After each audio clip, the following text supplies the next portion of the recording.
प्रिय भगत सिंह, आज जन्मदिन है तुम्हारा। हम जानते हैं बहुत दुखी होगे तुम, क्योंकि तुम जो काम हमारे लिए छोड़ गए थे हम उसे पूरा नहीं कर पाए। तुम्हारे सपने आज भी अधूरे हैं। मेरी उम्र से बहुत कम के रहे थे तुम, जब अपने मुल्क के लोगों की खातिर फांसी के फंदे पर झूल गए थे।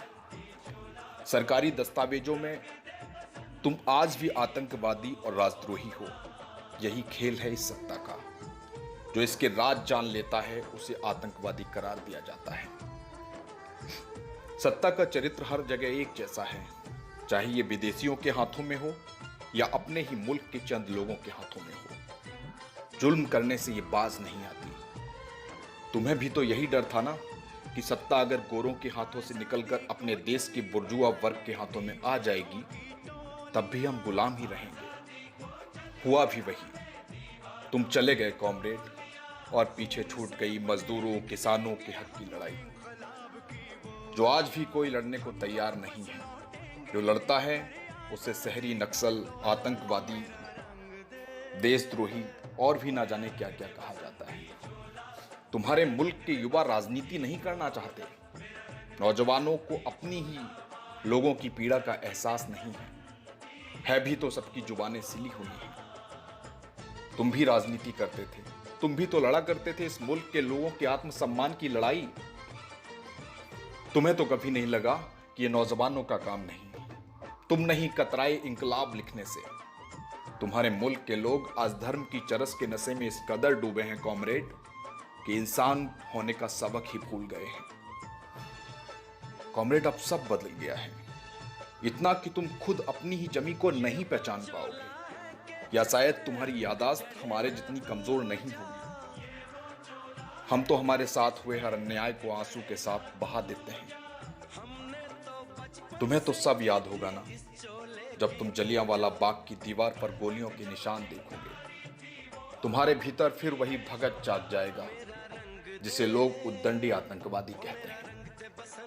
इस बार तुम अपने भीतर का क्रोध अपने किसी कामरेड को दे जाना। इस मुल्क को तुम्हारे भीतर की धधकती आग और तुम्हारे साहस की बहुत जरूरत है। साथ ही वो संवेदनाएं भी छोड़ जाना जिसने तुम्हें अपने लोगों की तकलीफ का एहसास कराया। वो करुणा से भरा हृदय जो साथियों की पीड़ा पर मरहम लगाए बिना चैन नहीं पाता था। कॉमरेड, तुम होते तो कितना अच्छा होता। आजकल तुम्हें केसरिया पगड़ी पहनाने लगे हैं। जगह जगह तुम्हारी मूर्तियां भी हैं, लेकिन दुख इस बात का है कि इन मूर्तियों पर फूल चढ़ाने वाले लोग नहीं जानते कि असल में भगत है कौन। वे नहीं जानते कि जमीन का टुकड़ा भगत सिंह का देश नहीं था। भगत के लिए तो उसके नौजवान, किसान, मजदूर, दलित, पिछड़े ही मुल्क की आत्मा थे। जब तुम्हारा जन्मदिन आता है ना, तुम्हें सब याद करते हैं, लेकिन कोई याद नहीं करता हर फांसी पर लटकते किसान के साथ तुम भी बार बार न जाने कितनी बार मरते हो। दोजक सी जिंदगी जीते मजदूरों के शरीर से टपकती अनगिनत पसीने की बूंदों के साथ जाने तुम्हारे भी कितने आंसू निकलते होंगे। तुम हमारे हवाले कर तो गए इस वतन को, लेकिन तुम्हारे सपने अब भी अधूरे हैं। चारों ओर घना अंधेरा है, लेकिन उस अंधेरे को चीरती हुई एक तीखी सी रोशनी है तुम्हारी याद। तुम्हारा बोला गया हर लफ्ज, तुम्हारी कलम से लिखा गया हर एक शब्द। जब तक तुम हो, तुम्हारी याद है, तुम्हारी परछाई है, तब तक उम्मीद जिंदा है। इंकलाब की सारी संभावनाएं जीवित हैं। क्रांतिकारियों की ऊर्जा का स्रोत हो तुम सर्वहारा का हौसला हो। कभी मिला नहीं हो तुमसे, लेकिन कभी किसी नारे में, किसी पोस्टर में देख सुनकर महसूस कर लिया करता हूं तुम्हारे साहस को, तुम्हारे जुनून को और इंसानियत के प्रति तुम्हारे प्रेम को, तुम्हारे ज्ञान और विवेक को। जन्मदिन मुबारक हो कॉमरेड।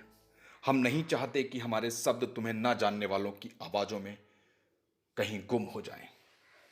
जय हिंद।